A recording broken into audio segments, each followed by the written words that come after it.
Hello and welcome back to the On the Football Zone and to a weekend review, reviewing the Premier League action we've seen this weekend, starting off with Wolves against Bournemouth. And yeah, a good win for Bournemouth this one, 2-0 to the Cherries, Group E in the 33rd minute and wrapped up in stoppage time by Alex Scott. And yeah, big win for them. I mean, to be honest, on balance it was quite an even game really. Wolves will be frustrated that they didn't really make more of a game of this, but in the end, a good win for Bournemouth and just gives them that bit of breathing space, kind of in the lower reaches of the table. Moving on then to Leeds 0 Arsenal 4. Arsenal very much back on track after that wobble last week. Zubimendi, Madueke, Gyökeres and Jesus with the 4 goals for Arsenal. And yeah, this was about as dominant as it gets really. Leeds had very little of the game. Arsenal pretty dominant, and yeah, to be honest, maybe could have even been more. So yeah, very dominant win for Arsenal, and obviously with results going forward this weekend, they now feel like they're back in prime position again to finally win a Premier League title. Moving on then to Brighton 1, Everton 1 at the Amex, and yeah, Gross gave Brighton the lead in the 73rd minute. Mitoma then had a goal ruled out for offside, 83 minutes on the clock.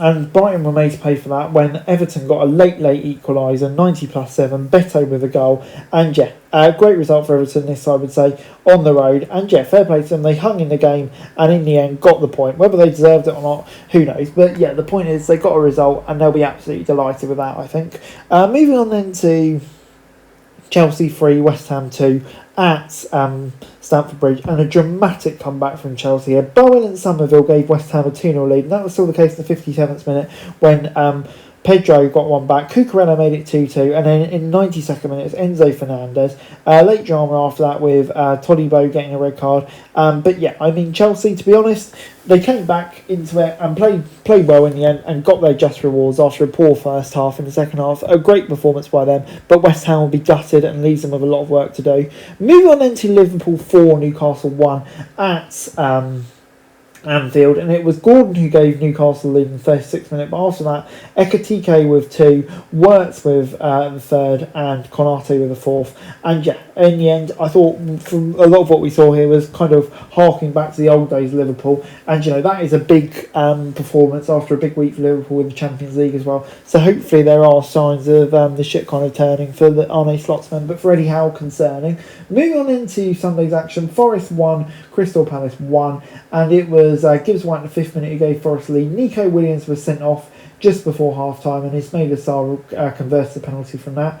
And in the second half, Palace pushed for the winner, and to be honest, you probably would have expected them to get it, a whole man advantage for the second half, but in the end they couldn't quite do it, and that would be deeply disappointing for them, but they've still got a decent gap. Forest, I think, they'll take the result. It's not a disaster for them, obviously, with West Ham losing. Moving on into another dramatic game, this time at Old Trafford, Manchester United 3, Fulham 2, and it was Casemiro and Cunha who gave United a 2-0 lead before Fulham fought back into it. Jimenez 85 from the spot, Kevin 90+1 made it 2-2, but then Benjamin Sesko 90+4 got the winner. And was it Manchester United's finest performance? No, but at the end of the day, the guts, the spirit and the desire to go on and get that winner after everything that came before, I think you have to be pleased, and it shows improvement under Carrick.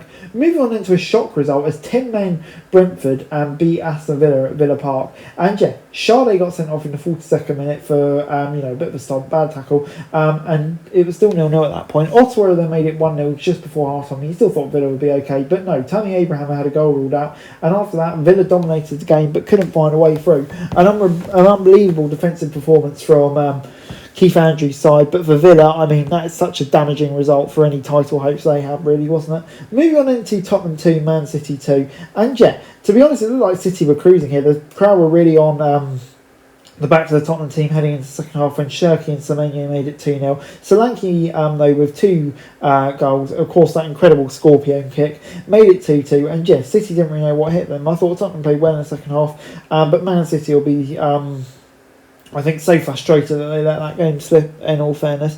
And it does feel like 2 crucial points dropped, but hopefully Tottenham can find a bit of momentum now, who knows. In the Monday night football, Sunderland pretty comfortably dispatched of Burnley 3-0. A Twanzebe own goal Diarra, and then a lovely strike from Tolby in the second half made it 3-0. And yeah, like I say, pretty comfortable for Sunderland here. Burnley offered very little at all. Sunderland totally dominant. And yeah, when you compare last season, Sunderland only getting promoted in the Premier League in the playoffs, Burnley pretty comfortably walking in the league. And yeah, the difference now is stark, isn't it? Really just shows a great recruitment Sunderland have done. And yeah, so anyway guys, that's it for this video. Thanks very much for watching. Remember to like, share, subscribe, follow us on our socials, link in the description below for daily football news, meme and content. Subscribe to our other channels on screen right now, that'd be greatly appreciated. Thanks very much for watching. Peace out.